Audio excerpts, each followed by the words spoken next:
Hi everyone, my name is Jared Balespin and I'm here to tackle about converting degree of minutes and seconds. As you can see, we have example here, 53.69 degree. All you need to do is bring down 53 plus 0.69 or 0.69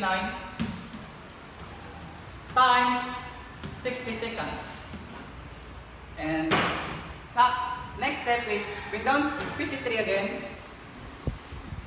Degree plus 0.69 times 60 is equals to 41.4.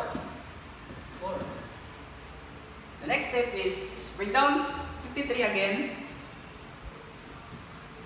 plus 41 plus 4 or 0.4 times 60 seconds.